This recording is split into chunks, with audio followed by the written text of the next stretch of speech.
Sí está grabando, ya. Y ya.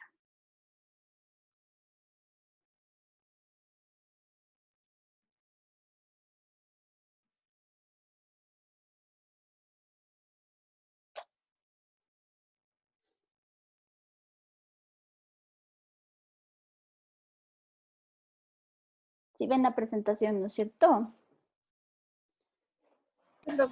Sí. Ya. Entonces, la semana pasada habíamos avanzado, ¿no es cierto? Revisando, como quien dice, todo lo que ustedes necesitaban saber para poder entender eh, la fotosíntesis, dónde se lleva a cabo, cómo ha evolucionado, ¿no es cierto?, los organelos y todas las estructuras y moléculas involucradas. Y habíamos empezado a ver los componentes de las reacciones que son dependientes de la luz. Entonces, el día de hoy vamos a ver como una síntesis de las reacciones que tienen que ver con la luz. Vamos a ver cómo se llevan a cabo las reacciones que están ligadas a la fase independiente de la luz o la fase oscura de la fotosíntesis. Y vamos a ver cuáles son las otras vías metabólicas que tienen las plantas como alternativa a la fotosíntesis. Me salen ustedes aquí. Eso, ya. Entonces, habíamos visto, ¿no es cierto?, que la fotosíntesis es esta conversión de energía lumínica a energía química, ¿no es cierto? Y entonces vamos a pasar de una forma de carbono que se conoce como carbono oxidado, ¿no es cierto?, el CO2, a una forma reducida de carbono. Y al estar reducido, quiere decir que nosotros estamos almacenando energía, ¿no es cierto?, en los enlaces que están presentes en esta molécula. Y la molécula resultado de ese proceso de reducción del carbono es la glucosa, ¿ya? Y habíamos también visto que en una primera parte de la fotosíntesis, ¿no es cierto?, nosotros liberamos el oxígeno molecular, el O2, como un producto secundario de la fotosíntesis, y a lo largo de la evolución de la vida en la Tierra, ese fue un evento muy importante porque ese fue el evento que justamente permitió que la Tierra y la atmósfera de la Tierra tengan las características que tiene en la actualidad, ¿ya? Este proceso de fotosíntesis puede ser dividido en dos grandes secciones, ¿no es cierto? Las reacciones dependientes de la luz, las que necesitan, ¿no es cierto?, que la energía lumínica, los fotones impacten en estructuras propias de las células para, ¿no es cierto?, activar, transferir esa energía lumínica y convertirla, ¿no es cierto?, en energía química, que en este caso van a ser la molécula de ATP, que se produce por fosforilación del ADP, y el NADPH, que es una molécula reducida que almacena electrones y protones de hidrógeno que van a ser utilizados para catalizar otras reacciones. Con estos dos productos de energía, la planta lleva a cabo las reacciones que son independientes de la luz, que se realizan tanto en presencia o ausencia, ¿no es cierto?, de energía lumínica. Pueden ocurrir de manera concomitante las reacciones dependientes de la luz, pero también se pueden llevar a cabo, ¿no es cierto?, en ausencia completa de luz, como es el caso de la noche. Entonces, en esta fase, las plantas van a utilizar el ATP y el NADPH, ¿no es cierto?, para producir o reducir, ¿no es cierto?, el CO2 y convertirlo en esta molécula energética que va a ser utilizada luego en otras reacciones. Habíamos visto entonces que espacialmente también estos dos conjuntos de reacciones están separados, ¿no es cierto? Las reacciones que son dependientes de la luz iban a ocurrir asociadas estrictamente a las membranas de los tilacoides, ¿no es cierto?, que están presentes dentro de los cloroplastos, mientras que las reacciones que se encargan de reducir el CO2 a glucosa van a ocurrir en el estroma, en la matriz, ¿no es cierto?, que está dentro de los cloroplastos. De todas maneras, tanto las reacciones independientes de la luz como la fijación de carbono ocurren confinadas dentro del espacio del cloroplasto. Entonces, en esencia, el cloroplasto es la estructura propia de la fotosíntesis. Y estas dos fases, las reacciones dependientes de la luz y las reacciones fijadoras de carbono, están estrechamente relacionadas porque los productos de la primera son los sustratos energéticos que se necesitan para, ¿no es cierto?, llevar a cabo todas las reacciones que se van a encargar de reducir el CO2 en glucosa. Y las reacciones dependientes de la luz habíamos visto, ¿no es cierto?, que están estrechamente relacionadas a todas las proteínas que están embebidas en la membrana de los tilacoides. Mientras que las reacciones fijadoras de carbono van a ocurrir en el estroma y van a ocurrir asociadas a una serie de enzimas en particular que están presentes en el estroma, y de todas ellas la más importante es la enzima que nosotros conocemos como rubisco, que es la ribulosa bifosfato, o ribulosa 1,5-bifosfato carboxilasa oxidasa. Se llama así porque esta enzima tiene una característica muy particular que vamos a ver más en detalle, pero tiene la capacidad de funcionar como una carboxilasa y una oxidasa al mismo tiempo, y esta función es intercambiable dependiendo de las condiciones ambientales en las que se encuentre la célula, ¿ya? Entonces, las reacciones fijadoras de carbono, si ustedes se acuerdan un poquito lo que vieron en bioquímica, van a estar ordenadas, organizadas en lo que se conoce como el ciclo de Calvin-Benson, que es justamente un ciclo que es una cadena, ¿no es cierto?, de reacciones de óxido-reducción asociadas a eventos también de fosforilación, y que va a tener algunas fases que vamos a ver más en detalle. Lo importante aquí es que en una primera fase, ¿no es cierto?, se forma el gliceraldehído 3-fosfato, que es una molécula de 3 carbonos, que luego sale del ciclo para justamente dirigirse a la producción de glucosa y otras moléculas también energéticas. Pero una parte del ciclo, la parte más compleja del ciclo, tiene que ver con la regeneración de la ribulosa 1,5-bifosfato, que es una molécula de 5 carbones, que es la que da inicio al ciclo, uniéndose a el CO2 ambiental. Entonces, la semana pasada habíamos visto, ¿no es cierto?, en un inicio, todas aquellas moléculas y reacciones que tienen que ver con esta fase clara o dependiente de la luz de la fotosíntesis, ¿ya? Entonces, habíamos visto que nosotros teníamos una serie de complejos multiproteicos que estaban embebidos en la membrana de los tilacoides. Habíamos visto, ¿no es cierto?, que la clorofila no está dispuesta al azar en las membranas, sino que la clorofila está organizada en esto que se conoce como fotosistemas, y que en las plantas verdes, en las plantas superiores, nosotros teníamos dos tipos distintos de fotosistema dependiendo del tipo de pigmentos, de moléculas de clorofila que estén presentes en el fotosistema, además de todas las proteínas que están asociadas, ¿no es cierto?, a los pigmentos. Habíamos visto que el fotosistema 2 es el que tiene aquellos pigmentos que son capaces de recibir fotones de longitudes de onda mucho más energéticas, ¿no es cierto? Mientras que los pigmentos, la clorofila que está presente en el fotosistema 1, capta longitudes de onda de un nivel energético mucho menor. De todas maneras, la actividad de estos dos fotosistemas está estrechamente ligada, ¿no es cierto?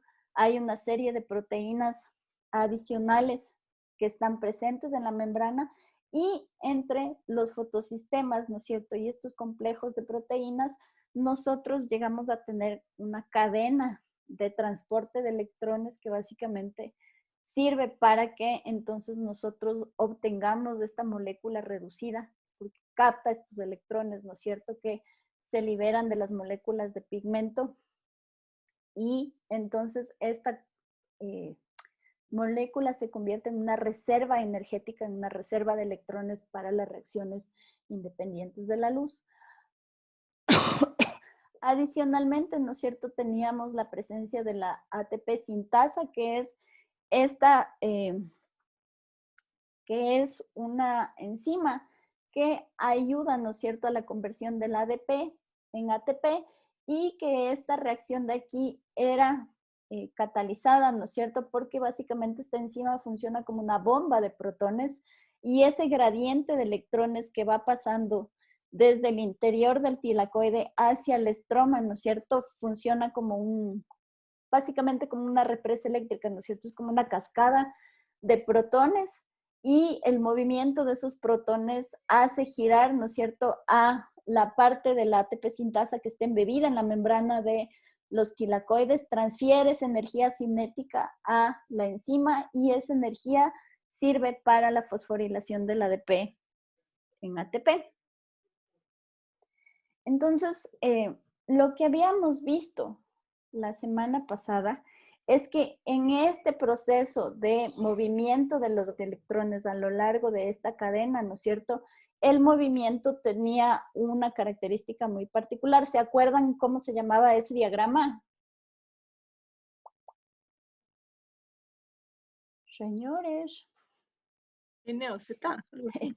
Ajá, ese era el esquema Z, ¿no es cierto? Y ese esquema Z es, bueno, en realidad uno tiene que verle de ladito, ¿no es cierto? Este es el famoso esquema Z porque entonces los electrones, ¿no es cierto?, pasaban desde el impacto de los fotones, ¿no es cierto?, a las moléculas de pigmento del fotosistema 2.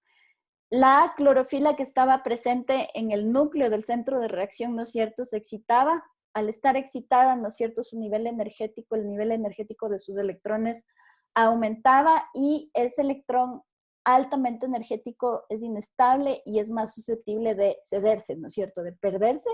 Entonces, esta molécula de clorofila que está presente en el centro de reacción va a ceder ese electrón hace un primer viaje, ¿no es cierto?, hacia afuera, y aquí es nuevamente recibido, ¿no es cierto?, por una serie de proteínas, vuelve a regresar al otro lado de la membrana pasando por la cadena de transporte de electrones, ¿no es cierto?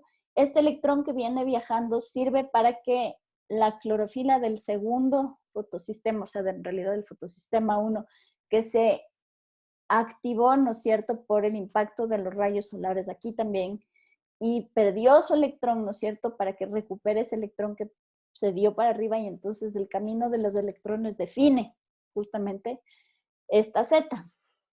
Acuérdense que la primera clorofila recuperaba el electrón que había cedido por lisis, ¿no es cierto?, por oxidación de la molécula de agua y entonces la molécula de agua se va a dividir en oxígeno molecular y en protones. Esos protones se van a quedar, ¿no es cierto?, entonces en este lado de la membrana del tilacoide, incrementando otra vez el gradiente de protones. ¿Ya? Entonces, este esquema Z es el esquema que involucra a la mayor cantidad de proteínas y a los dos fotosistemas que están embebidos en la membrana del tilacoide. Cuando el esquema Z está, ¿alguien me dijo algo? No. Cuando el esquema Z está en funcionamiento, entonces ustedes tienen la cadena completa de producción de energía. Cuando el esquema Z funciona, se forma, ¿no es cierto?, el NADPH, que es esta molécula reducida que es reserva de electrones y de protones, pero también se produce el gradiente de protones que ayuda a que la ATP sintasa, ¿no es cierto?, genere ATP por el gradiente de protones, ¿ya?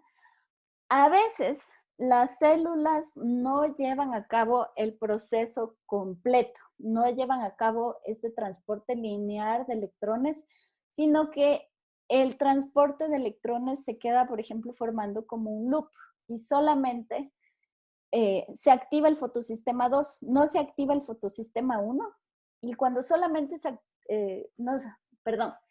activa el segundo fotosistema que funciona, que es el fotosistema 1. No se llega a activar el fotosistema que debería activarse primero, que es el fotosistema 2, el más energético. Entonces, en estas condiciones, los únicos electrones que están circulando son los electrones que pierde la clorofila que está presente en el fotosistema 1. Esos electrones no tienen un nivel energético muy grande, entonces no se puede generar la forma reducida del NADP+. Entonces solamente en este caso se va a dar el gradiente de protones, porque acuérdense ustedes que teníamos el complejo citocromo B6F que funcionaba como una bomba de protones. Entonces, en este caso, cuando los electrones están, como quien dice, solamente cediéndose de la clorofila del fotosistema 1, volviendo a transferirse a la citocromo B6F, regresando a la clorofila para que la clorofila vuelva a su estado basal. Esto es como un loop, es un transporte de electrones, si se puede decir, cíclico. En este caso, el tilacoide, la membrana del tilacoide, solamente logra producir energía como ATP, pero no logra producir NADPH, ¿ya? Entonces, este tipo de transporte de electrones cíclico genera mucha menos energía que el transporte de electrones lineal del modelo Z, ¿ya? En algunos casos, ¿alguien me dijo algo? No. En algunos casos,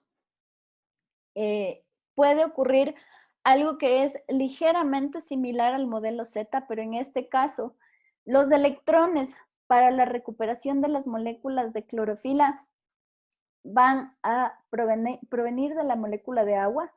Estos electrones van a tener más o menos el mismo recorrido que tienen en el modelo Z, pero la diferencia es que aquí el aceptor final de electrones no es la molécula de NADP+, sino que nuevamente el aceptor de electrones aquí es una molécula de agua. Este se conoce como un ciclo agua-agua o reacción de Meller.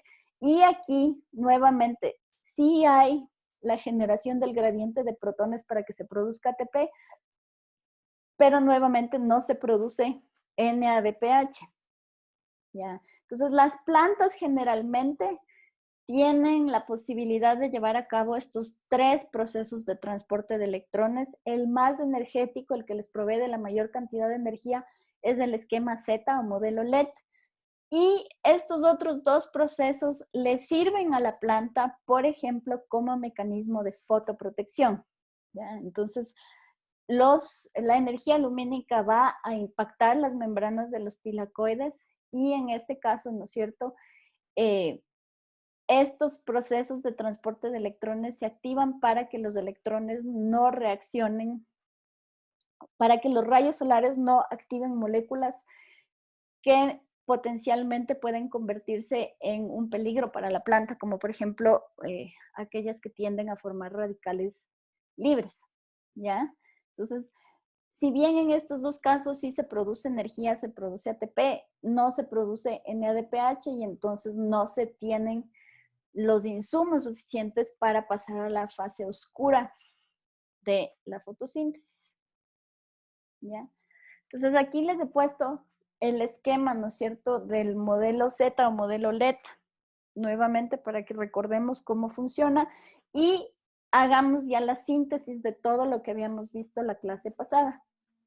Entonces habíamos visto, ¿no es cierto?, que los rayos solares a manera de distintas ondas, ¿no es cierto?, van a impactar en las membranas de los tilacoides y entonces los rayos solares que pertenecen a la longitud de onda, ¿no es cierto?, de activación de la clorofila B, que son los que tienen la clorofila P680, estos, los que van a activar a la clorofila P680, ¿no es cierto?, van a impactar en la membrana de los tilacoides.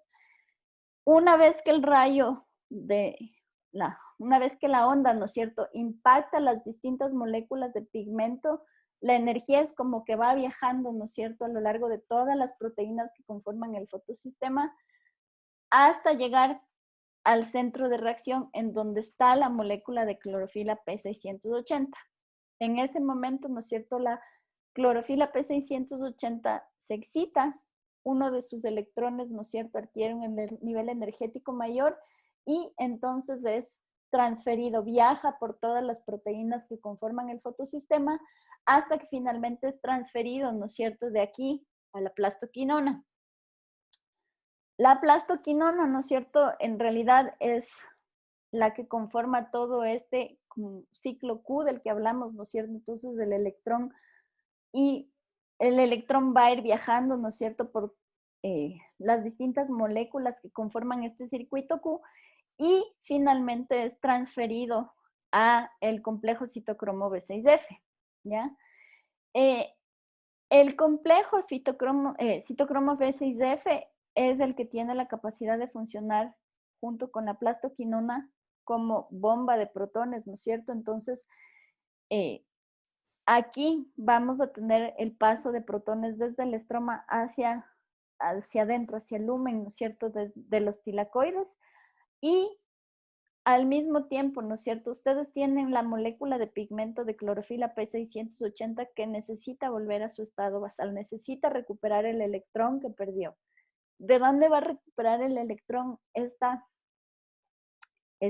clorofila?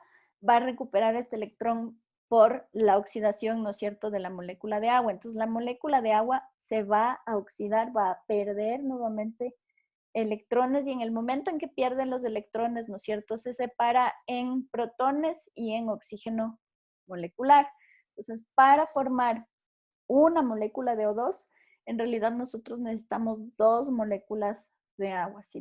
Si usamos 2 moléculas de agua, quiere decir que en realidad aquí estamos liberando 4 protones, ¿no es cierto?, hacia el lumen del tilacoide.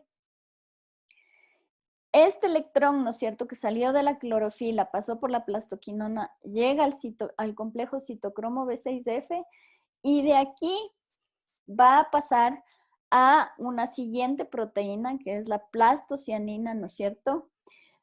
Y de la plastocianina va a pasar a reconstituir la clorofila que está en el centro de reacción del segundo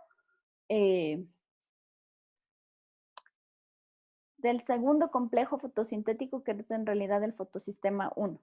Entonces, en este fotosistema 1, en el centro de reacción, nosotros tenemos una molécula de clorofila P700.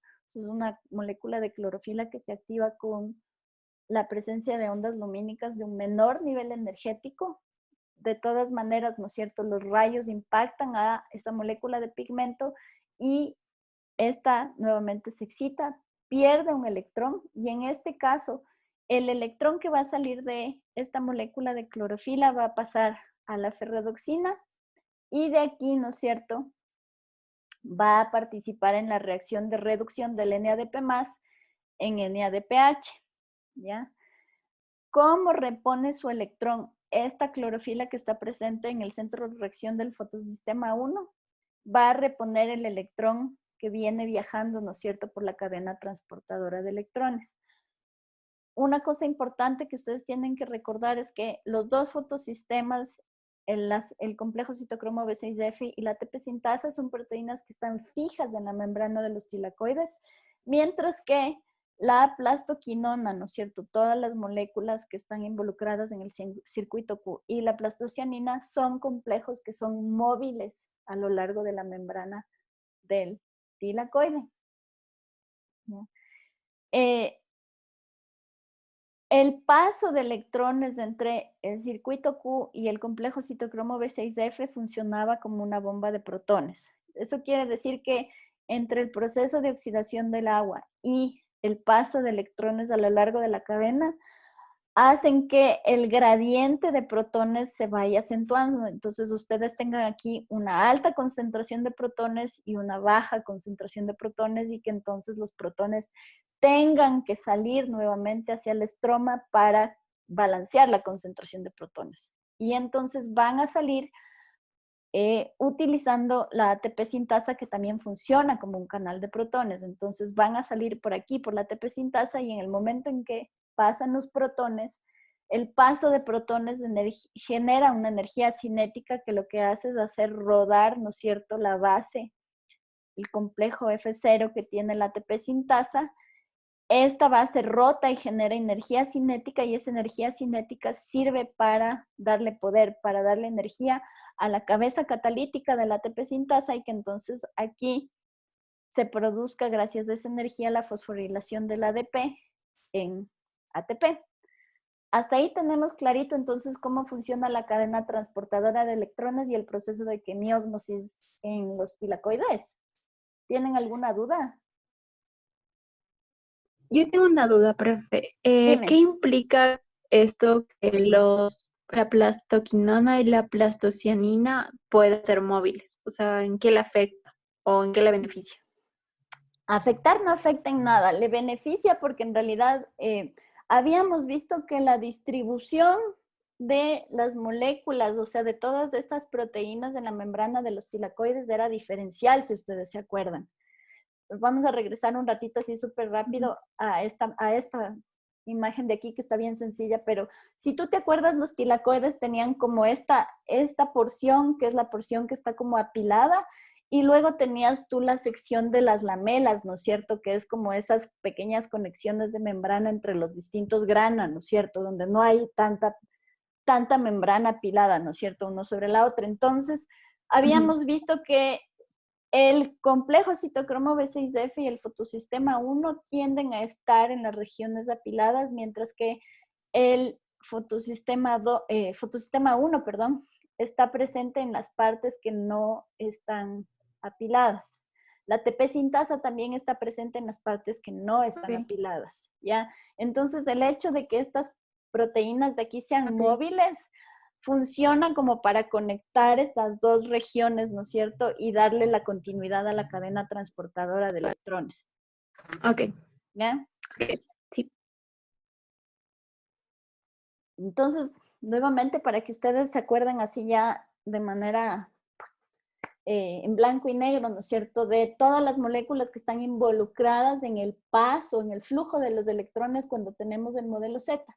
Los electrones, en realidad, si queremos saber desde dónde inicia el viaje hasta el final, tenemos que el primer electrón es cedido, ¿no es cierto?, por el agua para restituir a la clorofila del fotosistema 2. Esta, eventualmente en un paso anterior, perdió un electrón que fue cedido, ¿no es cierto?, al circuito Q de la plastoquinona, y este electrón pasó al complejo citocromo B6N.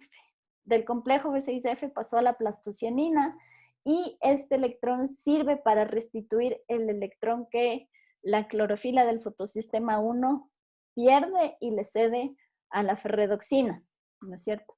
El electrón de la ferredoxina es el electrón que va a participar en las reacciones de óxido-reducción que nos permiten pasar de la forma oxidada del NADP+, a la forma reducida que almacena energía y es el aceptor final de electrones, que es el NADPH, ¿ya?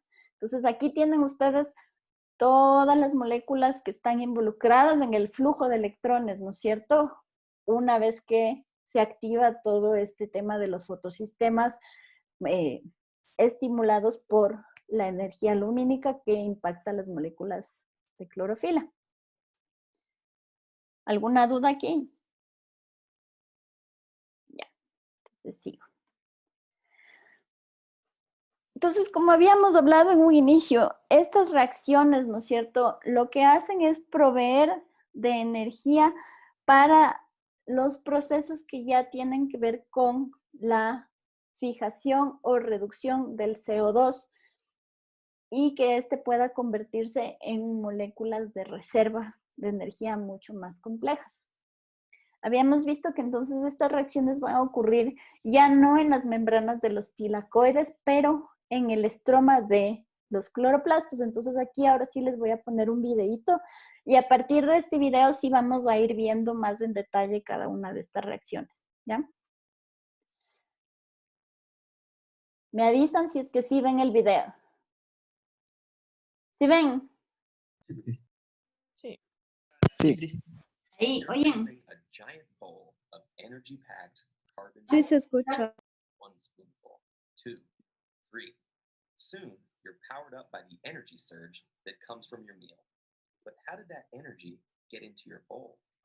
Energy exists in the form of sugars made by the plant your cereal came from, like wheat or corn. As you can see, carbon is the chemical backbone, and plants get their fix of it in the form of carbon dioxide, CO2, from the air that we all breathe. But how does a plant's energy factory, housed in the stroma of the chloroplast, turn a 1-carbon gas like CO2 into a 6-carbon solid like glucose? If you're thinking photosynthesis, you're right. But photosynthesis is divided into two steps. The first, which stores energy from the sun in the form of adenosine triphosphate, or ATP. And the second, the Calvin cycle, that captures carbon and turns it into sugar. This second phase represents one of nature's most sustainable production lines. And so with that, welcome to the world's most minuscule factory. The starting materials, a mix of CO2 molecules from the air and pre-assembled molecules called ribulose bisphosphate, or RUBP, each containing 5 carbons. The initiator, an industrious enzyme named Rubisco that welds one carbon atom from a CO2 molecule with the RUBP chain to build an initial 6-carbon sequence. That rapidly splits into 2 shorter chains containing 3 carbons each and called phosphoglycerates, or PGAs for short. Enter ATP and another chemical called nicotinamide adenine dinucleotide phosphate, or just NADPH. ATP, working like a lubricant, delivers energy, while NADPH affixes 1 hydrogen to each of the PGA chains, changing them into molecules called glyceraldehyde 3 phosphates, or G3Ps. Glucose needs 6 carbons to form, made from 2 molecules of G3P, which incidentally have 6 carbons between them. So sugar has just been manufactured, right? Not quite.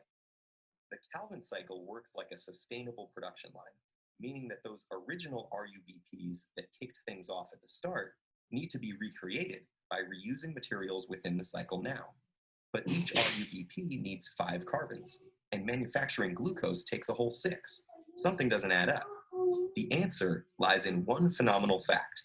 While we've been focusing on this single production line, 5 others have been happening at the same time. With 6 conveyor belts moving in unison, there isn't just 1 carbon that gets soldered to 1 RUBP chain, but 6 carbons soldered to 6 RUBPs. That creates 12 G3P chains instead of just 2, meaning that altogether, 36 carbons exist, the precise number needed to manufacture sugar and rebuild those RUBPs. Of the 12 G3Ps pooled together, 2 are siphoned off to form that energy-rich 6-carbon glucose chain, the one fueling you via your breakfast. Success! But back on the manufacturing line, the byproducts of this sugar production are swiftly assembled to recreate those 6 RUBPs. That requires 30 carbons, the exact number contained by the remaining 10 G3Ps. Now, a molecular mix and match occurs. 2 of the G3Ps are welded together, forming a 6-carbon sequence. By adding a third G3P, a 9-carbon chain is built. The first RUBP, made up of 5 carbons, is cast from this, leaving 4 carbons behind. But there's no wastage here. Those are soldered to a 4th G3P molecule, making a 7-carbon chain. Added to a 5th G3P molecule, a 10-carbon chain is created. Enough now to craft 2 more RUBPs. With 3 full RUBPs recreated from 5 of the 10 G3Ps, simply duplicating this process will renew the 6 RUBP chains needed to restart the cycle again. So the Calvin cycle generates the precise number of elements and processes required to keep this biochemical production line turning endlessly. And it's just one of the hundreds of cycles present in nature. Why so many? Because if biological production processes were linear, they wouldn't be nearly as efficient or successful at using energy to manufacture the materials that nature relies upon, like sugar. Cycles create vital feedback loops that repeatedly reuse and rebuild ingredients, crafting as much as possible out of the planet's available resources. Such as that sugar, built using raw sunlight and carbon, converted in plant factories to become the energy that powers you and keeps the cycles revolving in your own life.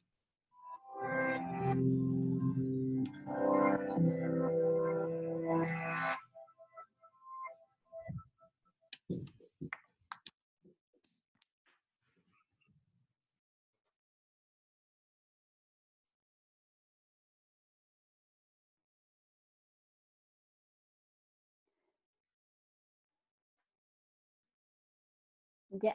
¿Ahí me escuchan? Sí. Ya. Les puse este video porque me parece que esta es la manera como más sencilla de entender qué es lo que pasa en el ciclo de Calvin-Benson, que es como se le conoce a las reacciones fijadoras de carbono, ¿ya? Este es el proceso que ocurre en la gran mayoría de las plantas y es un proceso al que también se le conoce como fotosíntesis C3. Se llama fotosíntesis C3 porque si ustedes se acuerdan, el primer compuesto que se forma a partir del ingreso de una molécula de CO2 que se va a unir a la ribolosa 1,5-bifosfato es una molécula de 6 carbonos que es inestable y que se parte en dos. Es inestable porque está fosforilada, ¿no es cierto? Y al partirse en dos forma una molécula de 3 carbones y este es el primer compuesto intermediario que se llama fosfoglicerato, que va a dar inicio al ciclo de Calvin-Benson o solo ciclo de Calvin, como le conocen, ¿ya? Vamos a ver más adelante en esta clase que este no necesariamente es el proceso que siguen todas las plantas, pero esto va a estar definido por las distintas adaptaciones o estrategias que van a ir encontrando las plantas para poder realizar la fotosíntesis de manera mucho más óptima, más eficiente, de acuerdo al ambiente en el que viven. Entonces, les voy a presentar dos grafiquitos que son ligeramente diferentes. Este que está aquí se parece más a lo que ustedes vieron en el video, pero este de aquí tiene de manera mucho más didáctica ilustrado los momentos que son claves del ciclo de Calvin. Si ustedes se acuerdan, el ciclo de Calvin en realidad es bastante parecido al ciclo de Krebs que ustedes debieron haber visto ya hasta el cansancio en bioquímica, ¿no es cierto? Es una cadena, ¿no es cierto?, de reacciones de óxido-reducción acopladas con algunas fosforilaciones, algunas isomerizaciones, para justamente pasar, ¿no es cierto?, de un primer producto inicial a un producto final, que en el caso del ciclo de Calvin, el producto que nos interesa, el producto final, se produce a la mitad del ciclo y el resto del ciclo se utiliza para recuperar la molécula que da el inicio, ¿no es cierto?, a todo el ciclo. Entonces, este ciclo de Calvin o la fotosíntesis C3, ¿no es cierto?, inicia con una molécula de CO2 que se va a ligar, ¿no es cierto?, a una molécula de 5 carbones, la ribolosa 1,5-bifosfato, gracias a esta enzima, a la rubisco, que habíamos visto en un inicio. La rubisco es la ribolosa 1,5-bifosfato carboxilasa oxigenasa. En este caso, funciona como una carboxilasa porque permite, ¿no es cierto?, la unión de un CO2 a la molécula de ribolosa 1,5-bifosfato. Entonces, esta ribulosa 1,5-bifosfato tiene dos grupos fosfato en el extremo. Una vez que se carboxila, ¿no es cierto?, forma una molécula de 6 carbones y esta molécula de 6 carbones con los dos grupos fosfato en los extremos es un compuesto altamente inestable. Es demasiada energía la que proveen estos dos grupos fosfato al extremo de la molécula de 6 carbones y entonces esta termina partiéndose en dos y genera, ¿no es cierto?, la molécula de 3 carbones que se conoce como 3-fosfoglicerato. Tenemos, ¿no es cierto?, un compuesto de 3 carbones y el grupo fosfato está en la posición número 3. Esta molécula de 3-fosfoglicerato va a pasar por dos procesos de reducción y entonces estos procesos de reducción se van a dar en dos pasos distintos. El primero, ¿no es cierto? Este proceso de reducción lo que va a generar es que los electrones que habían sido captados y almacenados por la molécula de NADP+, convirtiéndose en NADPH, ¿no es cierto?, van a ser cedidos a las moléculas de 3-fosfoglicerato para obtener un compuesto reducido de 3 carbones, igual que es el que conocemos como gliceraldehído 3-fosfato. Acoplado a estas dos reducciones que ocurren en este segundo paso, tenemos también un proceso de fosforilación. El ATP que se produjo, ¿no es cierto?, en la primera fase de la fotosíntesis, en la fase dependiente de la luz, va a ceder, ¿no es cierto?, va a partirse en ADP y en este proceso va a ceder energía para promover, ¿no es cierto?, estas dos reacciones de aquí. Esta molécula de gliceraldehído 3-fosfato, ¿no es cierto?, es el producto que a nosotros nos interesa porque este es el producto que va a salir del ciclo de Calvin para involucrarse en las reacciones que van a permitir la formación de glucosa, de sacarosa, de fructosa, que le sirven a la célula para almacenar energía. Y se produce de tal manera que de todas las moléculas de gliceraldehído que se forman, solo una sale del ciclo para la producción de glucosa y las otras que continúan el ciclo, como vimos en el video, van a servir para restituir la molécula de riboloso 1,5-bifosfato de 5 carbonos que dio inicio al ciclo. Entonces, ¿cómo hacemos nosotros para pasar de una molécula de 3 carbonos a una molécula de 5 carbonos? Aquí es en donde el video, ¿no es cierto?, nos explicaba que todas estas moléculas de gliceraldehído 3-fosfato, las 5 moléculas del gliceraldehído 3-fosfato, se van a ir ensamblando, ¿no es cierto?, en distintas fases para ir formando las moléculas de 5 carbones que forman la ribolosa 1,5-bifosfato. ¿Ya? Entonces aquí es como que se forma un pequeño loop para a partir de las 5 moléculas de gliceraldehído 3-fosfato obtener 3 moléculas de ribolosa 1,5-bifosfato.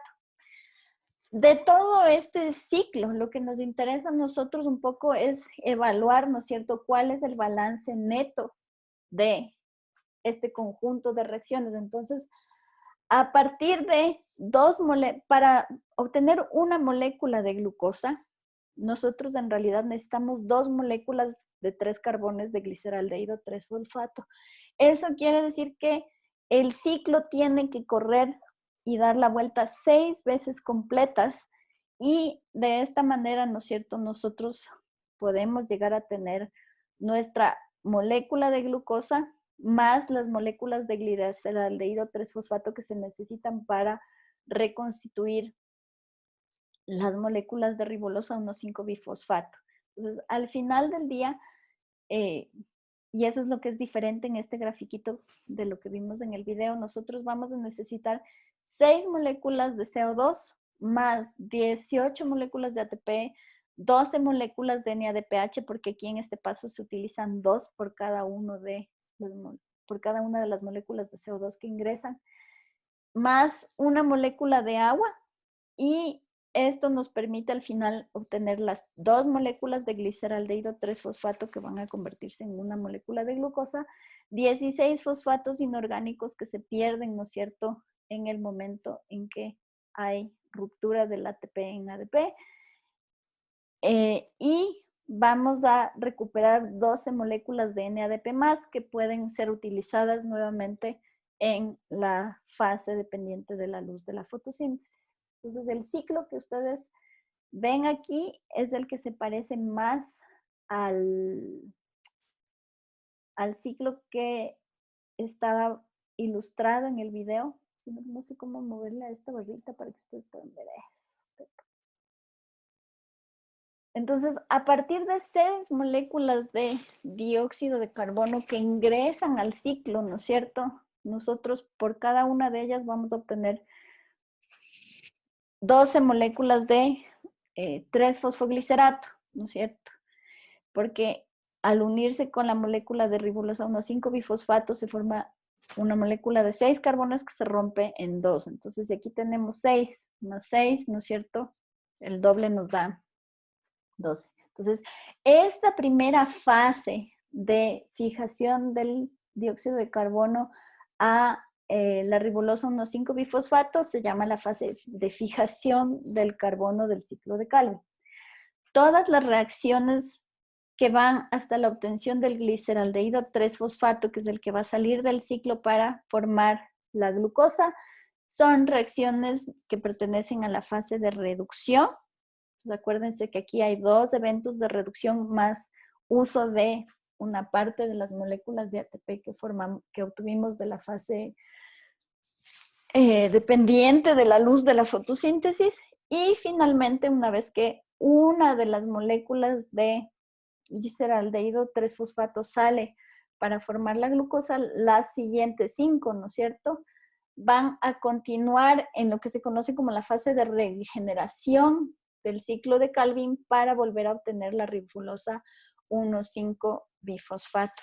Entonces, si quieren aquí, tomémonos unos 5 minutos y después empezamos a ver más en detalle cómo funciona cada una de las partes del ciclo, ¿ya? Nos vemos en 5 minutitos.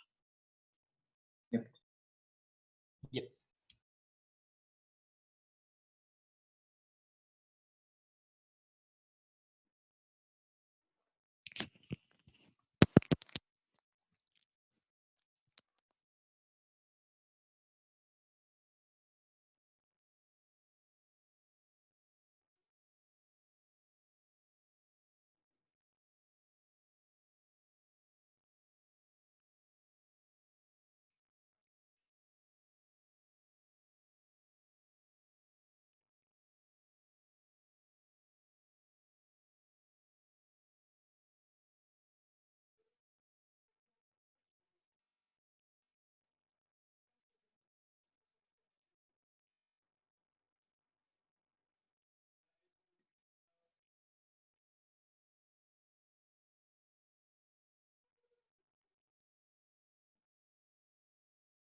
Ya, a ver, ya estoy de vuelta. De aquí en adelante las cosas se ponen otra vez un poquito complicadas porque es bastantísima bioquímica y biología molecular. Entonces, si hay algo que no entienden, paramos para revisar, ¿ya? Ya.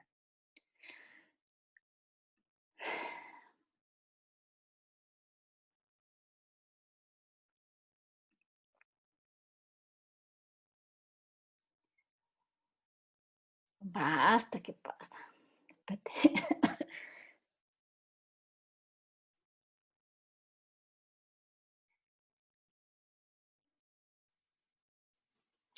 Y ya encontré cómo hacer esto. Ah, esto. Todos los días aprende algo. Ya.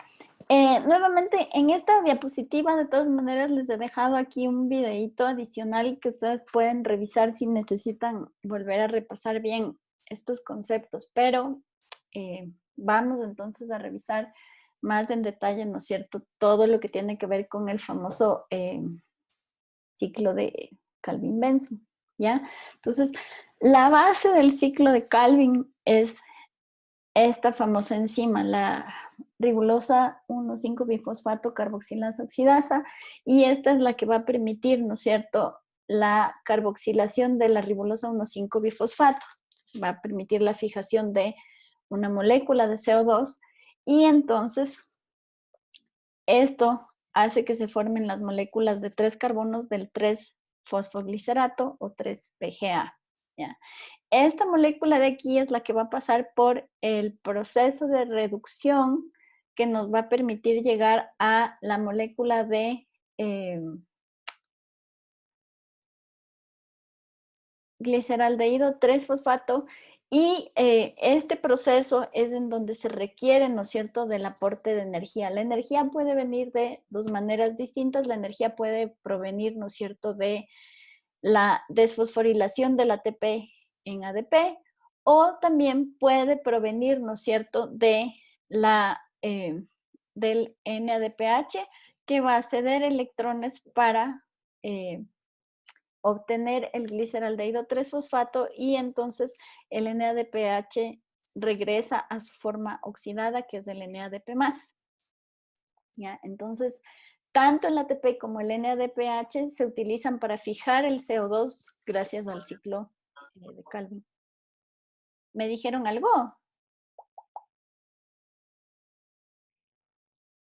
Ya, bueno.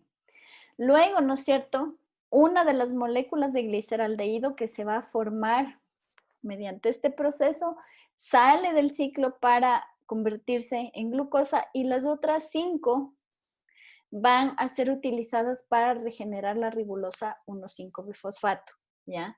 Ahora, este proceso no es un proceso que ocurre solamente en una sola vuelta, sino que en realidad es un proceso que hace que el ciclo tenga que correr algunas veces, y entonces al inicio del ciclo de Calvin nosotros no tenemos una molécula de CO2, sino que en realidad tenemos 3 moléculas de CO2, y entonces en consecuencia necesitamos 3 moléculas de ribosa 1,5-bifosfato, ¿ya?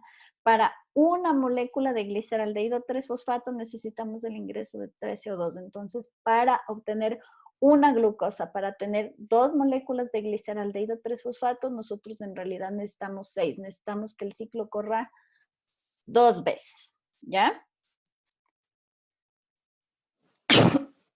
Esto es como ocurre de manera general. Ahora, yo les había explicado que el ciclo de Calvin es el que se conoce también como fotosíntesis C3. Hay algunas plantas que tienen pasos adicionales que sirven para justamente aumentar la concentración de CO2 que puede ingresar al ciclo de Calvin, ¿ya?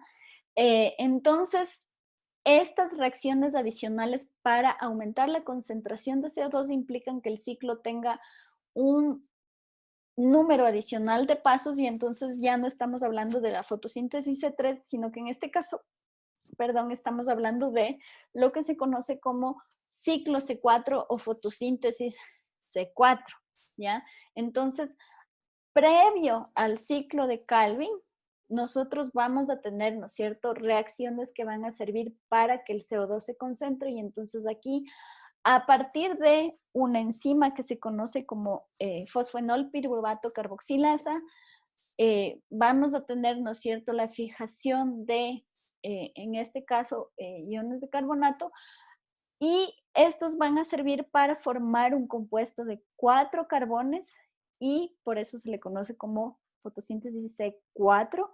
El resultado de esta fijación, ¿no es cierto?, para formar estos compuestos de 4 carbones, hace que la cantidad de moléculas de CO2 que se producen por este ciclo C4 sea mucho mayor que la cantidad de moléculas de CO2 que la planta puede obtener simplemente por ingreso del CO2 a través de los estomas, y entonces hay una mayor cantidad de CO2 que puede ingresar al ciclo de Calvin-Benson.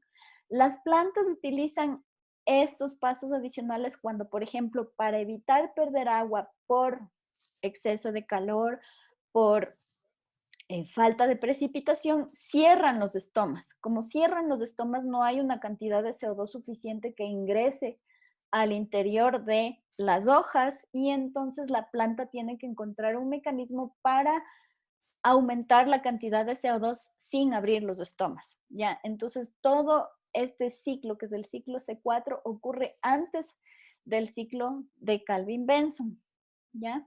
Entonces, en este caso, esta enzima, la fosfenol piruvato carboxilasa, va a servir, ¿no es cierto?, para, a partir de compuestos de 4 carbono, obtener una mayor cantidad de CO2, y luego, nuevamente, al igual que en el ciclo de Calvin, el ciclo C4 tiene que regenerar el fosfenol piruvato, y así permitir que este ciclo siga corriendo, ¿ya? Estos 2 ciclos pueden correr de manera simultánea porque si ustedes se acuerdan, la enzima que cataliza el ciclo de Calvin es la ribolosa 1,5-bifosfato carboxilasa oxigenasa. El sustrato de esta enzima es el CO2. En este caso, el sustrato, en cambio de la enzima que cataliza el ciclo C4, es el bicarbonato. Entonces, en realidad no hay una competición por el mismo recurso, sino que en este caso, ¿no es cierto?, se utiliza el ion bicarbonato, que es un compuesto de 4 carbones, y en cambio para el ciclo de Calvin el sustrato es ya directamente el CO2. Entonces, estos dos ciclos pueden correr al mismo tiempo. Ahora sí nos vamos a adentrar en la descripción, ¿no es cierto?, de esta famosa enzima de la rubisco, que es la que va a llevar a cabo estas reacciones de carboxilación y oxigenación en el interior de las hojas. Entonces, como ustedes pueden ver, la rubisco es un complejo, ¿no es cierto?, de varias proteínas, y al interior, ¿no es cierto?, nosotros vamos a tener dos sitios activos. En el 1, la rubisco va a poder llevar a cabo su función de carboxilación, que es la que nos permite pasar de CO2, ¿no es cierto?, a gliceraldehído 3-fosfato. Y en el otro sitio activo vamos a llevar a cabo el proceso de oxigenación, que en este caso, a partir de oxígeno, nosotros vamos a obtener un compuesto que se conoce como 2-fosfoglicerato, adicionalmente a un 3-fosfoglicerato. ¿Ya? Entonces aquí en este caso nosotros tenemos dos moléculas, una de 3 carbones y una de 2, al revés, perdón, y en cambio en el caso de la carboxilación nosotros obtenemos 2 moléculas de 3 carbones por fijación del CO2. ¿Ya? Entonces, la rubisco, la ribolosa 1,5-bifosfato carboxilasa oxigenasa, puede catalizar, ¿no es cierto?, estas dos reacciones, pero es algo que no lo hace de manera simultánea. O funciona como carboxilasa o funciona como oxigenasa. ¿Cuál de las dos funciones de la rubisco se activa? Va a depender mucho del ambiente en el que se esté desenvolviendo, ¿no es cierto?, la célula. ¿Ya? Entonces, cuando la enzima rubisco funciona como carboxilasa, ¿no es cierto?, nosotros vamos a pasar de un sustrato que es la ribolosa 1,5-bifosfato, y gracias a los distintos componentes que tiene la rubisco en su sitio catalítico, ¿no es cierto?, esta reacción es llevada a cabo, ¿no es cierto?, en distintos pasos. En una primera fase ocurre una enolización. Después de eso, ¿no es cierto?, ya ocurre el proceso de carboxilación propiamente dicho, que es la fijación, ¿no es cierto?, de CO2. Posteriormente a la fijación de CO2 va a ocurrir un proceso de hidratación. Aquí es donde se utilizan, ¿no es cierto?, nuevamente las moléculas de agua que habíamos hablado en la ecuación de balance de la fase de fijación de carbono. Y después de este proceso de hidratación ocurre la ruptura, ¿no es cierto?, de la molécula, que permite que a partir de una molécula de 6 carbones nosotros obtengamos, ¿no es cierto?, las 2 moléculas de gliceraldehído 3-fosfato, que son las que van a continuar, ¿no es cierto?, el ciclo de Calvin. Ahora, va a depender mucho del ambiente en el que esté presente la planta. Si la planta tiene las condiciones adecuadas, el gliceraldehído 3-fosfato ingresa al ciclo de Calvin-Benson para producir, ¿no es cierto?, el gliceraldehído 3-fosfato, que nos va a permitir obtener glucosa, que es lo que nos provee de energía. Pero si las condiciones de la planta no son las adecuadas, ¿no es cierto?, puede ocurrir el proceso inverso, y entonces en este caso nosotros vamos a tener, ¿no es cierto?, que la rubisco ya no funciona como una carboxilasa, sino que va a funcionar como una oxigenasa. El proceso de oxigenación, si ustedes se fijan, empieza igualmente con esta enolización, que básicamente lo que implica es que hay este doble enlace, ¿no es cierto?, aquí que simplemente se trasloca y entonces aquí este oxígeno acepta un protón de hidrógeno y el doble enlace, ¿no es cierto?, se forma entre dos carbonos, pero luego en lugar de existir la carboxilación, existe la oxigenación. Esto implica, ¿no es cierto?, que nosotros aquí tengamos ya un cambio en la configuración de la molécula y ese cambio en el momento en que va a haber, ¿no es cierto?, la partición de la molécula provoca que nosotros ya no tengamos una molécula de 3 carbonos y 3 carbonos que es exactamente igual, ¿no es cierto?, sino que aquí obtengamos una molécula de 2 carbonos y aquí sí tengamos un gliceraldehído 3-fosfato. En este caso, este proceso, ¿no es cierto?, va a hacer que solamente una de las moléculas de gliceraldehído 3-fosfato ingrese al ciclo de Calvin-Benson, la otra ya no se produce, y entonces este producto de dos carbones, que se conoce como 2-fosfoglicolato, va a pasar por un proceso que se conoce como fotorrespiración. Es un proceso muy similar a la respiración celular que ustedes vieron que ocurre en las mitocondrias, pero en este caso, ¿no es cierto?, el producto con el que se inicia este proceso es un compuesto carbonado de 2 carbones que al final del día termina produciendo CO2, ¿ya?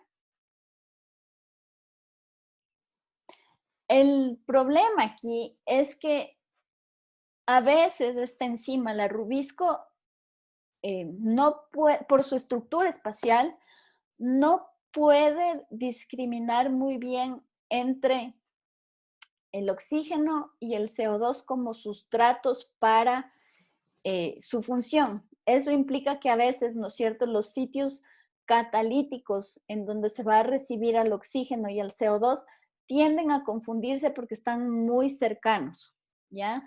Funcionalmente esto tiene implicaciones y es por eso es que la rubisco funciona como oxigenasa o como carboxilasa, pero no puede hacer las dos cosas al mismo tiempo.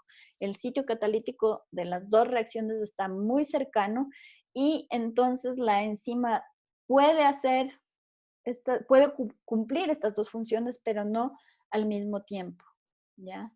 Entonces, en este caso, el oxígeno y el CO2 entran a competir por el sitio catalítico y entonces eso va a alterar un poco la funcionalidad de la célula, la funcionalidad, ¿no es cierto?, de la enzima a continuación. Esto ocurre independientemente de la forma que tenga esta enzima, la rubisco. La rubisco en la naturaleza existe en una gran variedad de formas, conocemos por lo menos 4. La primera forma es de la que está presente en las plantas superiores y la gran mayoría de cianobacterias. Esta es la forma más compleja. Ustedes pueden ver aquí, la forma 1 de la rubisco tiene 8 subunidades grandes, que son las que están en verde, y tiene 8 subunidades pequeñas, ¿ya? Entonces, esta es la única forma de la rubisco que tiene subunidades pequeñas. Las otras formas tienen solamente la forma grande, la forma L presente. La forma 2 de la rubisco está formada por dímeros de justamente estas subunidades de L, son las únicas que existen, y generalmente se encuentran en dímeros, ¿ya? De ahí hay una forma 3 de la rubisco, que está presente en algunas arqueas, son procariotas, ¿no es cierto?, que también está constituida por estas unidades L en distintos arreglos, como pueden ver aquí. Lo interesante aquí es que en estas arqueas, esta forma 3 de la rubisco, además de la forma fotosintética, también cumple otras funciones que no tienen nada que ver con las fotosíntesis. Hay una última forma que se conoce de la rubisco, que es la forma 4, y en este caso son subunidades similares a la subunidad L2 que está presente en la forma 1, pero en realidad en este caso, esta forma 4 no tiene una actividad catalítica fotosintética propiamente dicha. Entonces, en la naturaleza hay distintas formas de rubisco y todas ellas, ¿no es cierto?, están distribuidas en diversos grupos que se conocen como grupos fotosintéticos.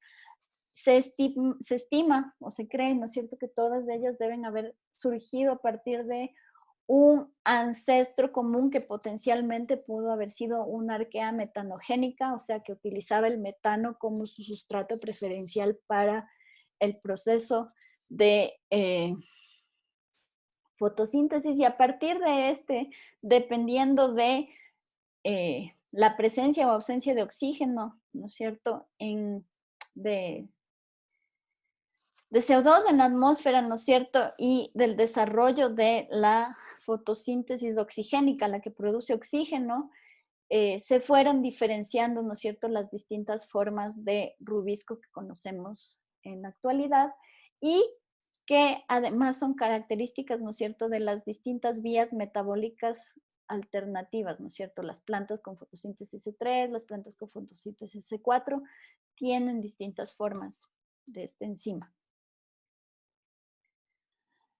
Y entonces, esta distinta forma, ¿no es cierto?, de esta enzima van a generar o van a provocar, ¿no es cierto?, que tenga la enzima distintas propiedades en cuanto a su capacidad de catalizar las reacciones. Entonces, si nosotros nos fijamos en las algas rojas, la rubisco que está presente en el estroma de los cloroplastos es una rubisco que es mucho más específica, pero que tiene una actividad catalítica mucho más lenta. La capacidad que tiene de promover las reacciones de carboxilación es muy baja. En las cianobacterias, la rubisco que está presente puede catalizar las reacciones de manera mucho más rápida, pero no es una catálisis tan específica. Y en las plantas, ¿no es cierto?, es como quien dice que la enzima tiene una actividad intermedia. No puede ser muy rápida y tampoco es muy específica. Entonces, las plantas estarían como en un punto intermedio entre las algas rojas y las cianobactéricas. En las algas rojas se promueve la especificidad de la enzima, o sea, es más específica para catálisis o para oxigenación o para carboxilación, mientras que en las cianobacterias, ¿no es cierto?, la enzima funciona de manera mucho más rápida, pero no es muy específica, no discrimina tan fácilmente. En las plantas tenemos una situación intermedia, ¿ya? Entonces, la velocidad y la especificidad están muy ligadas a la proporción entre CO2 y oxígeno que existe en los distintos organismos, ¿ya? Entonces, en realidad, si nos ponemos a ver, la rubisco es una enzima bastante ineficiente.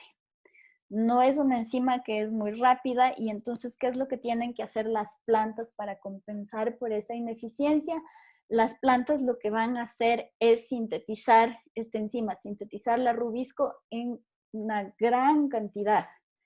Si nosotros tenemos en cuenta la cantidad de carbono que se fija por fotosíntesis, ¿no es cierto? Esta cantidad de carbono que se fija por fotosíntesis corresponde a más o menos un séptimo de todo el CO2 presente en la atmósfera. Es una cantidad inmensa. ¿Cómo podemos fijar una cantidad tan grande con una enzima tan ineficiente? Entonces las plantas lo que hacen es sintetizar esta enzima de manera masiva. Esto implica que entonces en las plantas que tienen la fotosíntesis de tipo C3, las que realizan el ciclo de Calvin-Benson simplemente, la mitad, el 50% de las proteínas que están presentes en la hoja corresponden a esta enzima. Entonces, esta enzima constituye una gran cantidad de biomasa para las plantas con fotosíntesis C3 o para las algas verdes. En cambio, en las otras algas y en las plantas con otras vías metabólicas como la C4, que tienen estos mecanismos alternativos para concentrar el CO2 y así sobrellevar la ineficiencia de la rubisco, tenemos una más baja concentración de la enzima en los tejidos vegetales.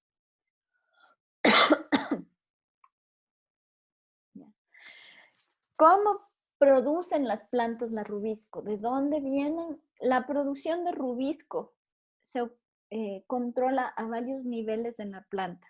La primera manera que tienen las plantas para regular la cantidad y la actividad de la rubisco se da a nivel de la transcripción del material genético. En este caso, los componentes proteicos que forman la subunidad pequeña de la rubisco se sintetizan a partir de genes que están incluidos en el genoma del núcleo, mientras que las proteínas que forman la subunidad grande de la rubisco, las que están en el centro, las verdes, ¿no es cierto? Estas, en cambio, provienen de secuencias de genes que están, en cambio, incorporados en el genoma de los cloroplastos, ¿ya? Otra manera que tienen las células de controlar la actividad y la concentración de la rubisco se da a nivel del ensamblaje de la enzima, ¿ya? A la rubisco se le conoce como una holoenzima que está constituida, ¿no es cierto?, por estas 16 subunidades. Estas se van a ir armando de manera secuencial y esta secuencia es controlada por lo que se conoce como proteínas chaperonas. Las proteínas chaperonas son proteínas que no participan en el proceso catalítico de la enzima en sí, pero ayudan al ensamblaje de la proteína, ¿ya? La última manera como la célula controla la actividad de la rubisco es porque tiene una capacidad de inhibirse o activarse de manera reversible. Entonces, por ejemplo, a veces algunos glucofosfatos pueden unirse a la rubisco para inactivarla y una vez que estos se remueven, la enzima se vuelve a activar. Entonces, la planta puede decidir activar o desactivar a la enzima dependiendo de las condiciones ambientales.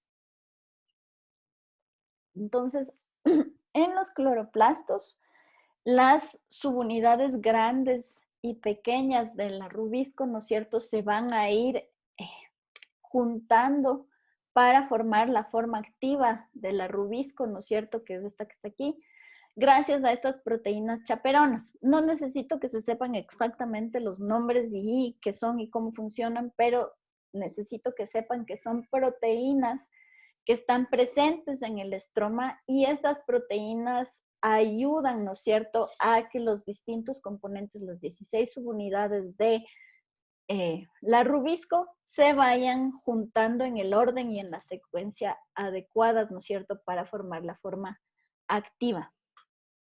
¿Ya? ¿De dónde vienen las subunidades que conforman a la rubisco? Si ustedes se acuerdan, las subunidades pequeñas, las azules, ¿no es cierto?, provienen de genes o de secuencias genómicas que están presentes en el núcleo, mientras que las subunidades grandes, las verdes, ¿no es cierto?, provienen de secuencias que están presentes en el genoma de los plástidos, en el plastoma, ¿no es cierto? Entonces, estas secuencias van a ser leídas, se sintetizan las cadenas grandes que conforman las subunidades grandes, las verdes, ¿no es cierto? Y todas estas, gracias a las proteínas chaperonas, se van a ir juntando para formar la rubisco. Como vimos anteriormente, la rubisco para activarse, ¿no es cierto?, necesita perder estos grupos glucofosfato y eso lo va a hacer gracias a la presencia de esta enzima que se conoce como la rubisco activasa, que va a remover, ¿no es cierto?, estos grupos para que este pueda pasar de la forma inactiva a la forma activa. ¿Hasta ahí está claro? ¿O necesitan revisar algo? ¿Sí? Ok. Entonces, justo, esta enzima, la rubisco activasa, ¿no es cierto?, actúa de manera dual, puede actuar de manera dual, ¿no es cierto?, y entonces puede, por su acción, ¿no es cierto?, hacer que nosotros pasemos de la forma inactiva, se remueve, ¿no es cierto?, este grupo glucofosfato y se obtiene entonces la forma activa de la rubisco, que es la que va a participar en la fijación de carbono. Ahora, hay una cosa súper importante, y es que entonces al final del día la actividad de la rubisco está controlada de manera súper marcada por la rubisco activasa. Y entonces son las características de acción de la rubisco activasa las que van a controlar si la rubisco funciona o no funciona, si se activa o si se desactiva. Y una cosa súper importante es que esta enzima, la rubisco activasa, es una enzima que es termolábil.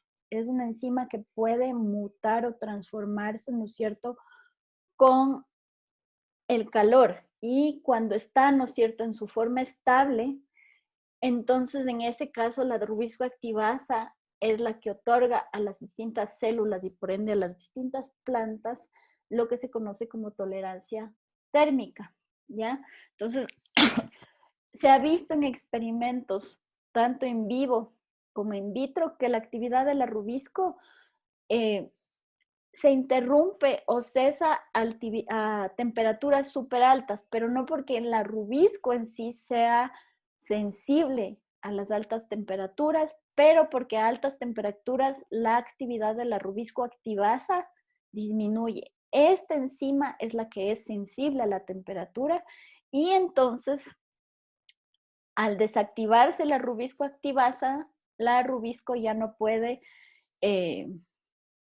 glucofosforilarse o perder los grupos glucofosfatos. Y entonces la actividad de la rubisco decae, ¿ya?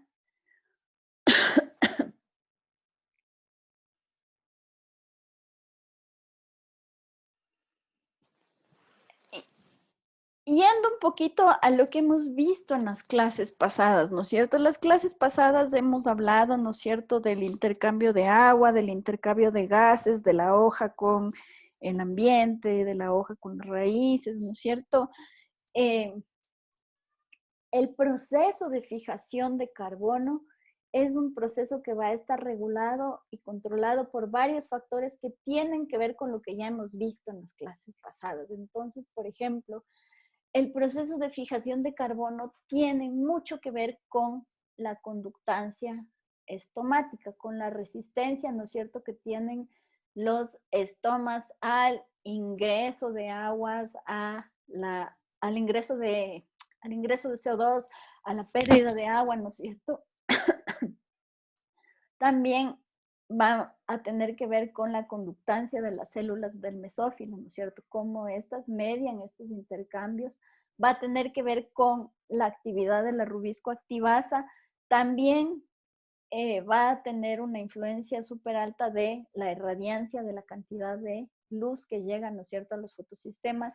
Tiene mucho que ver con la temperatura, tiene mucho que ver con la presión de vapor entre la hoja y el aire, pero sobre todo con el déficit de presión de vapor y, ¿no es cierto?, por estos dos procesos, por las conductancias, ¿no es cierto?, esto implica que vamos a tener distintas concentraciones de CO2 a nivel del ambiente, al nivel de la capa inmediatamente inferior a los estomas, ¿no es cierto?, en la cámara subestomática, y también la cantidad de CO2 que está presente ya dentro del cloroplasto propiamente dicho. Entonces, por ejemplo,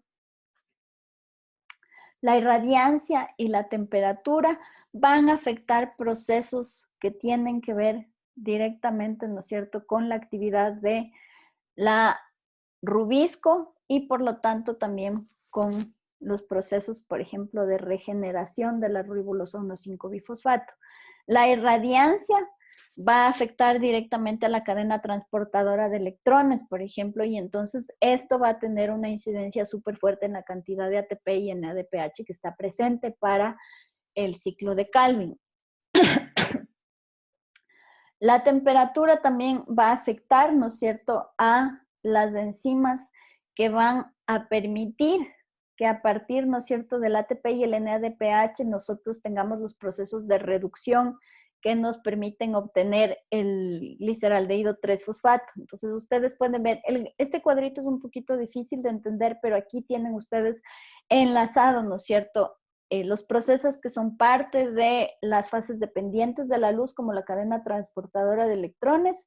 Tienen ustedes las enzimas y los procesos que tienen que ver con las fases de fijación de carbono, ¿no es cierto?, como la actividad de la rubisco, la actividad de las enzimas reductoras que son parte del ciclo de Calvin, las enzimas que son parte de la regeneración de la ribolosa 1,5-bifosfato, y tienen ustedes también, ¿no es cierto?, los distintos procesos que enlazan la energía de una fase con la actividad, ¿no es cierto?, que se tiene que dar en la fase independiente de la luz. Si está claro el gráfico, necesitan que les explique de nuevo. Una vez más, Pris, por favor. Ya, el proceso de fijación de carbono al final no depende solamente de la actividad de la rubisco, pero depende, ¿no es cierto?, ya de muchos factores que tienen que ver, ¿no es cierto?, con la fase oscura, como la actividad de la rubisco, como la regeneración de la ribolosa 1-bifosfato, pero también la fijación de carbono va a estar determinada por factores que son externos a este proceso. Va a estar, por ejemplo, determinada por la cantidad de energía que se produce en la cadena transportadora de electrones, que es ya algo que tiene que ver con la fase dependiente de la luz, ¿no es cierto? Y todos estos procesos están igual controlados por factores externos, que son los que al final del día tú tienes ilustrados aquí en azul. Estos factores externos pueden ser la irradiancia, y la irradiancia tiene una influencia directa, ¿no es cierto?, sobre la cadena transportadora de electrones, sobre la actividad de los fotosistemas.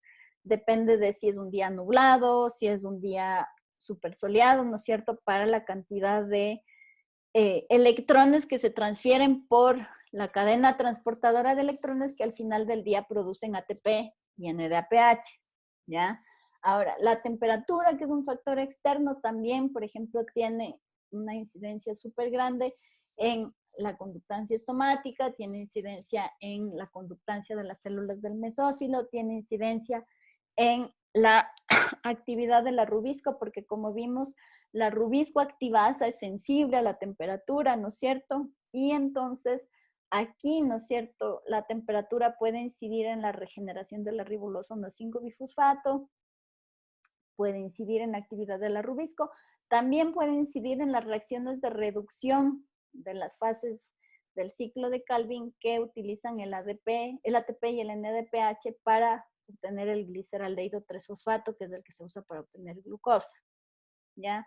Entonces, todos los factores externos tienen incidencia, ¿no es cierto?, sobre las distintas fases de las distintas reacciones de las fases oscura y clara de la fotosíntesis.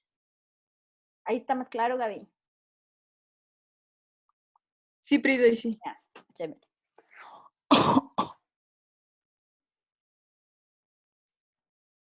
Entonces, ahora sí, vamos a ir viendo, ¿no es cierto?, el ciclo de Calvin un poquito más en detalle. Entonces, como habíamos visto en un inicio, a partir de la ribolosa 1,5-bifosfato, ¿no es cierto?, que es esta molécula de 5 carbonos que tienen ustedes aquí, ¿no es cierto? La rubisco carboxila esta molécula de 5 carbones para obtener, ¿no es cierto?, una molécula de 6 carbones que es inestable y que genera al final, rompiéndose, 2 moléculas de fosfoglicerato. En este caso, el ciclo siempre va a iniciar, ¿no es cierto?, con 3 moléculas de CO2, por lo que se necesitan entonces 3 moléculas de ribolosa 1,5-bifosfato, y entonces nosotros tenemos como producto 6 moléculas de 3 carbonos, ¿ya? Cada una de estas moléculas de 3 carbonos de 3-fosfoglicerato va a pasar por un proceso de reducción, ¿ya? Este proceso de reducción es un proceso que requiere de energía, entonces aquí nosotros utilizamos una parte del ATP que se generó a partir de la cadena transportadora de electrones de las reacciones dependientes de la luz, y también nosotros vamos a necesitar el aporte de energía desde el NADPH, que en este caso va a actuar como molécula reductora, va a ceder electrones y entonces el 3-fosfoglicerato se convierte en gliceraldehído 3-fosfato.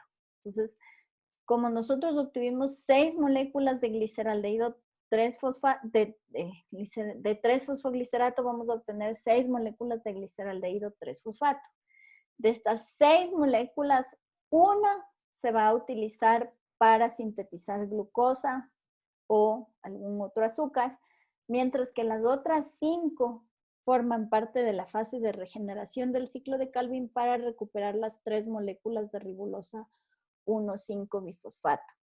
Como nosotros necesitamos 2 moléculas de 3 carbones para formar una glucosa, esto quiere decir que este ciclo tiene que rodar 2 veces para formar 2 moléculas de gliceraldehído 3-fosfato que se puedan unir y formar glucosa.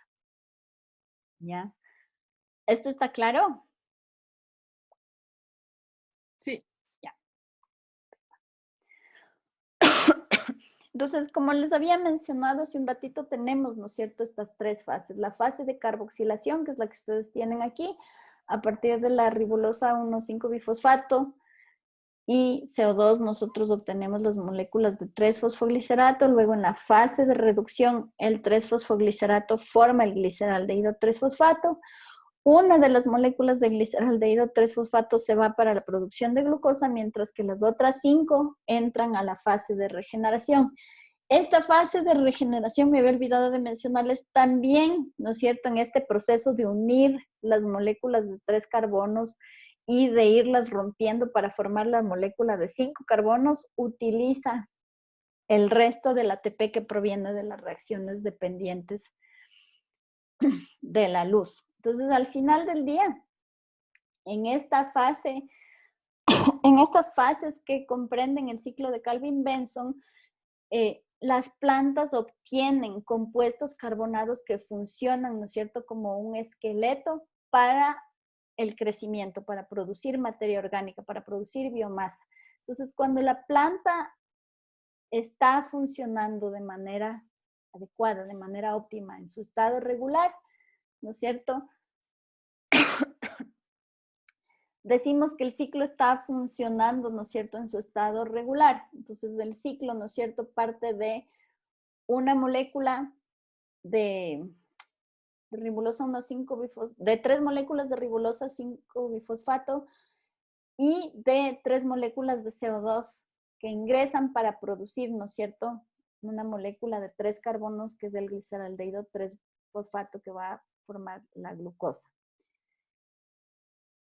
Si es que hay un incremento en la capacidad, en el funcionamiento de la rubisco, entonces el carbono que se ha ido fijando, el que se ha ido incorporando, ¿no es cierto?, como gliceraldehído 3-fosfato, va a ser utilizado para producir todavía una cantidad mucho más grande de ribolosa 1,5-bifosfato y entonces es como una bola de nieve que hace que haya una mayor cantidad de reservas y entonces el ciclo funciona de manera óptima.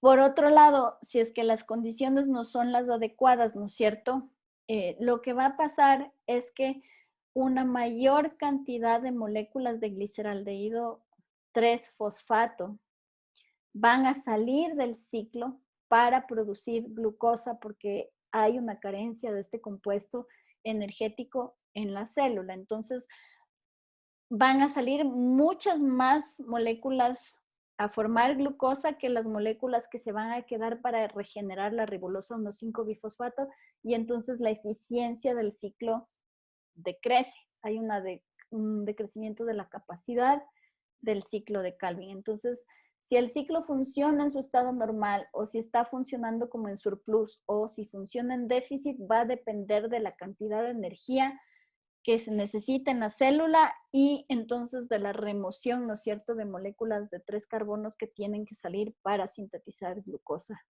en la célula.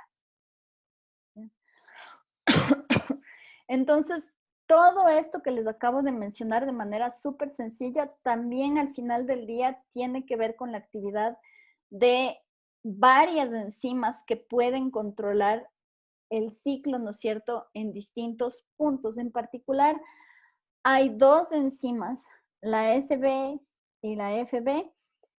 Estas van a decidir, ¿no es cierto?, y determinar cuál es el destino del carbono, o sea, del CO2 que ingresó al ciclo, ¿ya? Entonces, si es que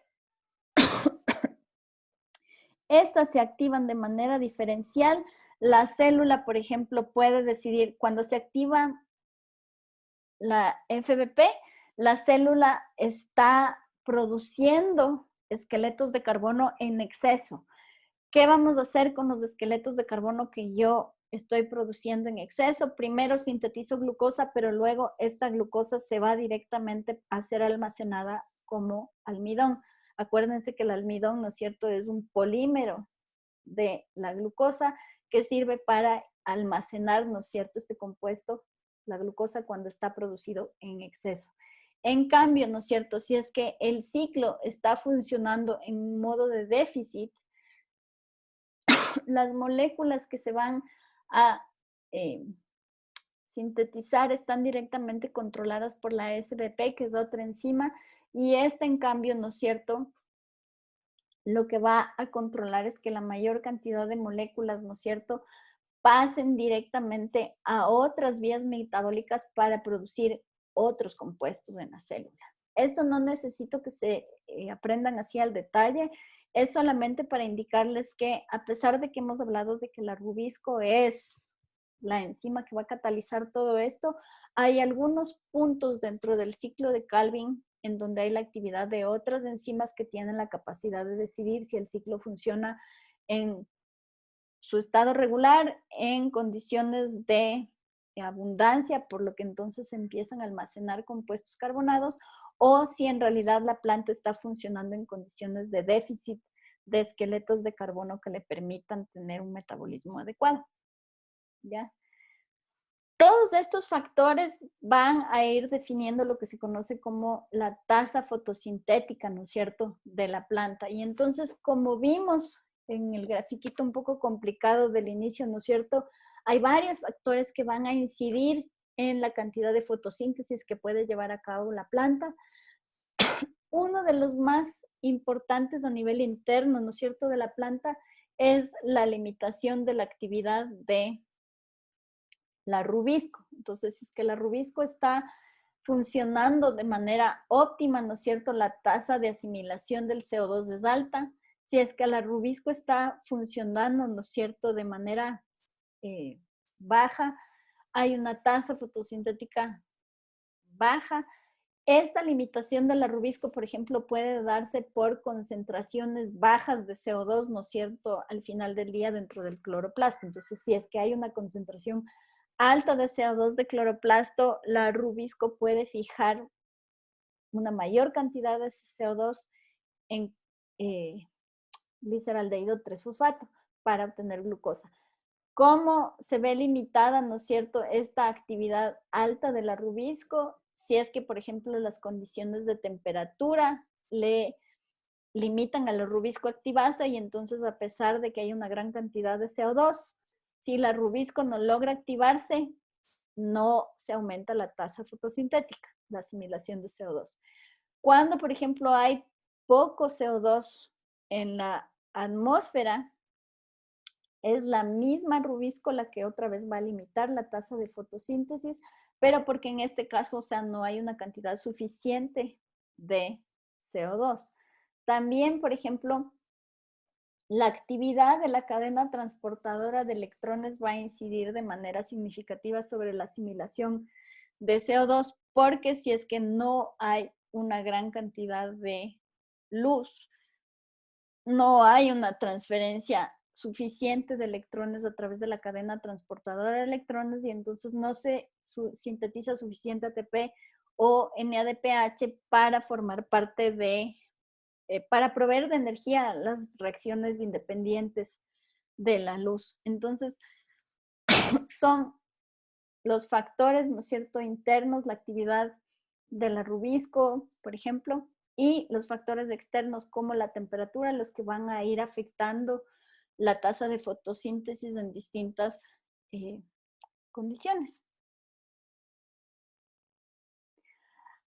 Habíamos visto que paralelamente, ¿no es cierto?, a la carboxilación que se produce gracias a la rubisco, las plantas también pueden llevar a cabo el proceso de fotorrespiración, y la fotorrespiración, ¿no es cierto?, es un proceso que no produce los dos compuestos de 3 carbones que son el 3-fosfoglicerato, sino que en este caso la fotorrespiración va a producir de manera asimétrica, ¿no es cierto?, un compuesto de 3 carbones y un compuesto de 2 carbones, que es el 2-fosfoglicolato, ¿ya? Entonces, en este caso, la fotorrespiración es un proceso, otra vez, que comprende varias reacciones, y entonces en este caso estas reacciones lo que van a hacer es utilizar energía que proviene, ¿no es cierto?, de las fases dependientes de la luz para justamente obtener, ¿no es cierto?, el fosfoglicerato, que puede ser utilizado en el ciclo de Calvin, pero también se van a obtener dióxido de carbono, ¿no es cierto?, y otros compuestos como productos de la fotorrespiración. Entonces, creo que el día de hoy le vamos a dejar hasta aquí para no confundirles tanto y que no tengan demasiada información en su cabeza. Entonces, en el aula virtual yo les he puesto algunas cositas.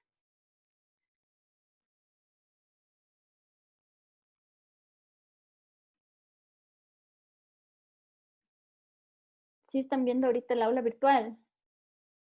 Sí, pues. Sí. Ya. Entonces, en el aula virtual yo les he puesto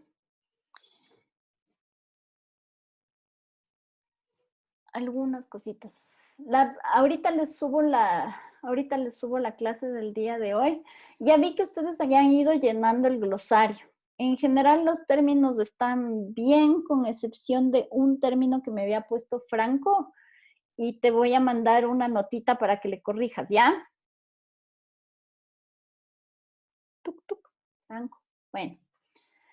De ahí, ustedes tienen aquí un laboratorio virtual, ¿ya? Entonces, este laboratorio virtual es... Oh, se botó. No quiere.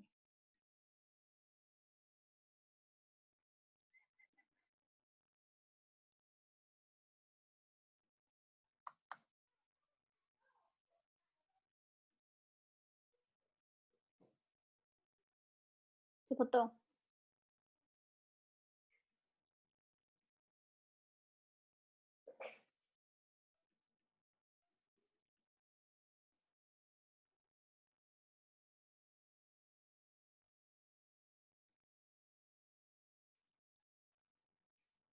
Es súper parecido al de la clase pasada. Entonces, ustedes pueden aquí escoger distintas especies de plantas de espinaca, rábano, lechuga.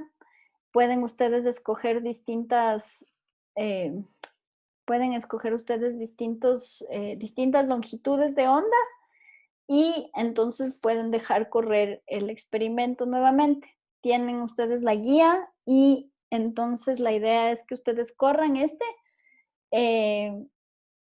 yo pensaba dejarles abierto esto hasta el viernes de la próxima semana para que puedan ustedes hacer este experimento.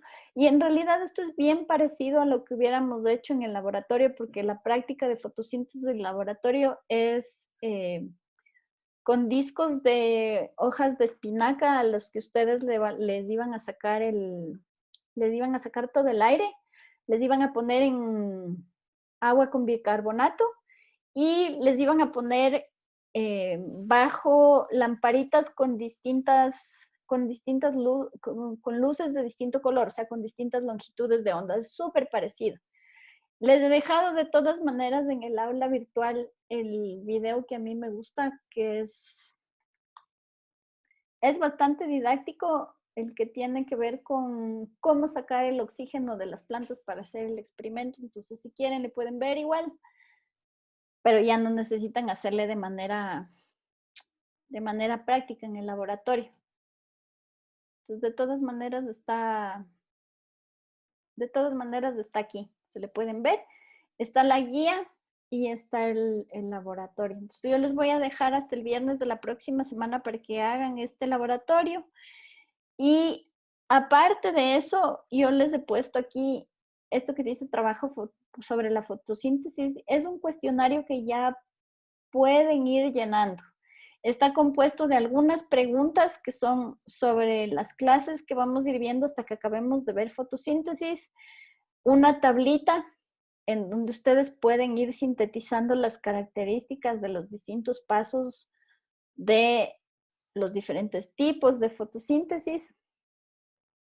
Y eso sería todo. Entonces, si quieren, vayan revisando para que puedan ir cogiendo apuntes, para que no se olviden lo que hemos visto hoy día.